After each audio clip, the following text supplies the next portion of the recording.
आज का जो आपका टॉपिक है वो है photoelectric effect. Thomson observed that a light of certain frequency falls on the surface of metal, electron are ejected. This phenomenon is known as photoelectric effect. Thomson ने देखा अगर कोई भी लाइट किसी भी फ्रीक्वेंसी की किसी metal के सरफेस पे गिरती है तो इलेक्ट्रॉन क्या होते हैं, निकलते हैं। इस प्रक्रिया को हम क्या कहते हैं, फोटो इलेक्ट्रिक इफेक्ट कहते हैं। ए फ्यू मेटल, कुछ metal potassium, caesium, rubidium etc shows such effect, इस प्रकार की प्रक्रिया को प्रदर्शित करते हैं ये metal.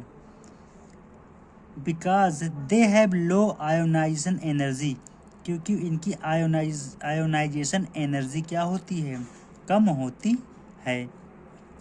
There are many other metallic species which shows this effect under more energetic UV light. कुछ और मेटेलिक स्पीसीज हैं जो इस प्रक्रिया को प्रदर्शित करते हैं यूवी लाइट में। The ejected electrons are known as photoelectron, जो इलेक्ट्रॉन निकलते हैं उनको हम फोटो इलेक्ट्रॉन्स कहते हैं। जब लाइट किसी मेटल पे गिरी तो क्या हुआ, यहाँ से इलेक्ट्रॉन्स निकले और निकलने वाले इलेक्ट्रॉन्स को हम फोटो इलेक्ट्रॉन कहते हैं। आगे देखिए,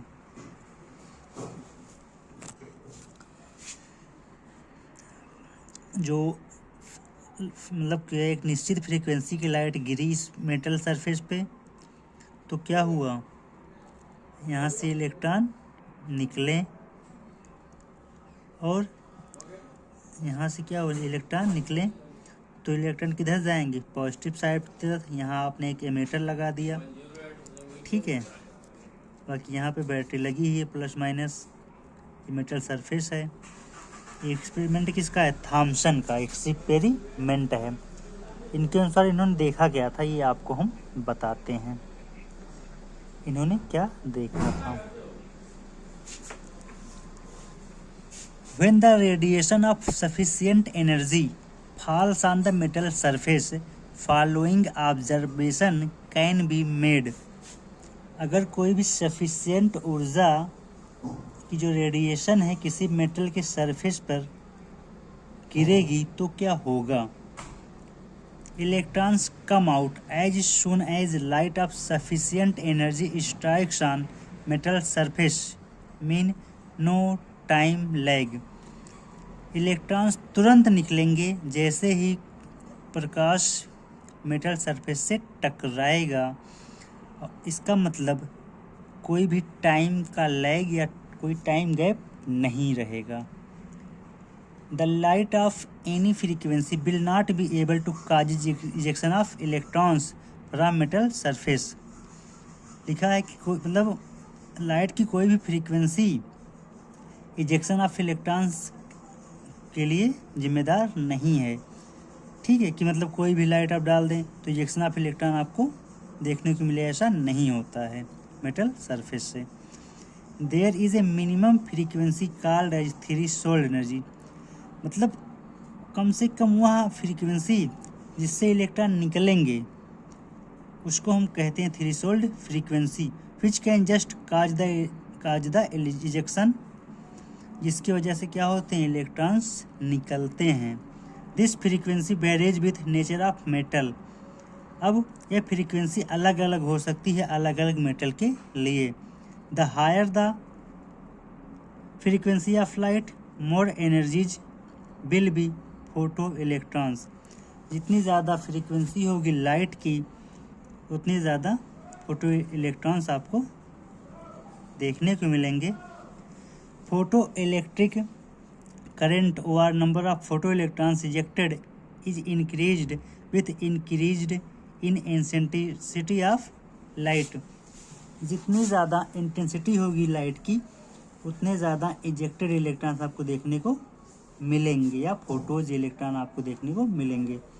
दैट इज ब्राइट लाइट या bright light more intensity light yields more number of photo electrons. ये पता है जितना ज़्यादा चमकीला प्रकाश होगा या जितनी ज़्यादा इंटेंसिटी होगी लाइट की उतना ही ज़्यादा आपको फोटो इलेक्ट्रॉन देखने को मिलेगा देन डिम लाइट या लेस इंटेंसिटी वाली लाइट की अपेक्षा।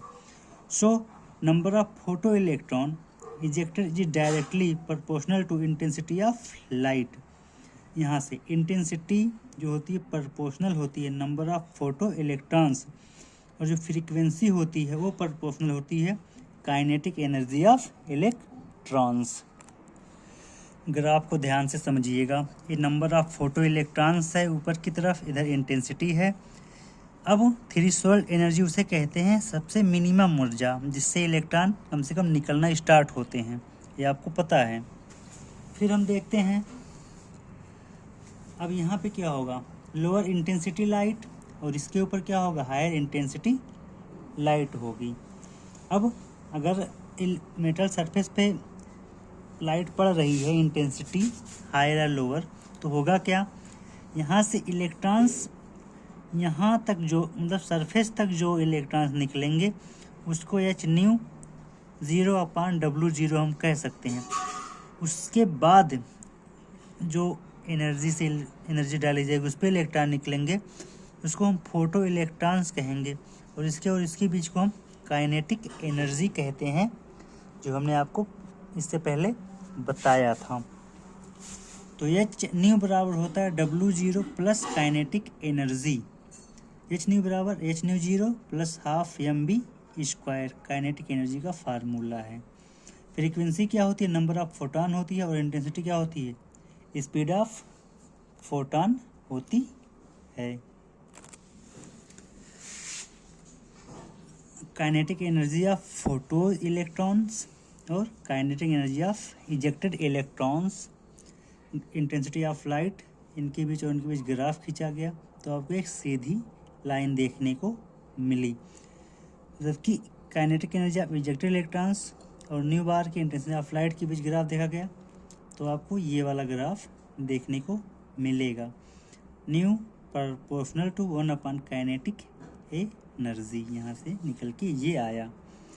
अब हम ये देखते हैं इसका मतलब, इसमें हमने क्या समझा।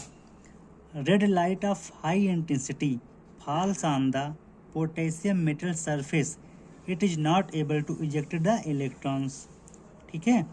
But as soon as the yellow light having high frequency strikes with potassium metal, electrons get emitted.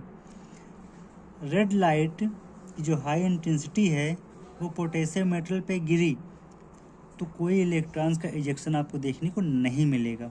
लेकिन जैसे ही आपने येलो लाइट की फ्रीक्वेंसी स्ट्राइक कराई किसी पोटेशियम मेटल पे, इलेक्ट्रॉन्स आपको देखने को मिलेंगे निकलते हुए। ये आपको समझ में आया या नहीं आया।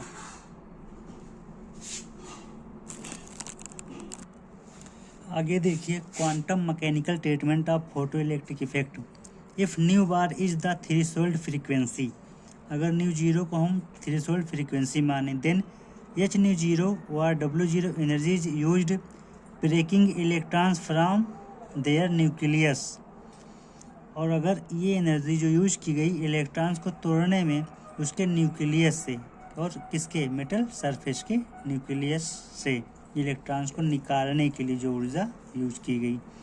If the frequency of light is less than nu zero, there is no ejection of electrons. So for ejection of electrons falling photon should have greater frequency than nu zero.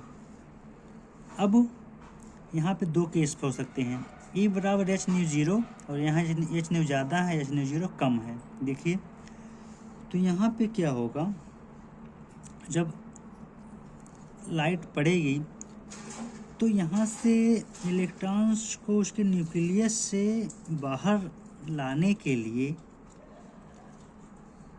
h0 energy लगेगी, तो वहाँ पे kinetic energy 0 है। लेकिन दूसरे case में क्या होगा, अब यहाँ से इलेक्ट्रॉन्स कहाँ आ गया, अपने न्यूक्लियस से बाहर। अब वहाँ से इलेक्ट्रॉन्स का इजेक्शन होने के लिए दूसरा केस होगा, जहाँ क्या होगा, h0 की जो होगी वो क्या होगी, ज़्यादा होगी, जबकि h0 क्या होगा, कम होगा। तो जो ए एनर्जी है उसको हम क्या कहेंगे, काइनेटिक एनर्जी, ओवरऑल एनर्जी को हम कह सकते हैं। तो एक काइनेटिक एनर्जी यहाँ से बाहर इलेक्ट्रॉन्स के इजेक्शन के लिए जिम्मेदार होती है। तो हम काइनेटिक एनर्जी बराबर क्या लिख सकते हैं, H new minus H nu zero. आगे देखिए, तो आगे क्या हो जाएगा, एच न्यू बराबर क्या हो जाएगा, H nu zero plus half M V square. तो हम इसको लिख क्या सकते हैं, न्यू बराबर सी अपान लैम्डा, तो H C upon lambda, H C upon lambda zero plus half M V square. तो काइनेटिक एनर्जी बराबर एच को बाहर कर देंगे, न्यू माइनस न्यू ज़ीरो हम लिख सकते हैं। तो काइनेटिक एनर्जी अपान एच बराबर ये, तो न्यू बराबर nu zero plus kinetic energy upon H, ये जो है फार्मूला निकल कर आ गया। ये था आपका कंप्लीट लेक्चर।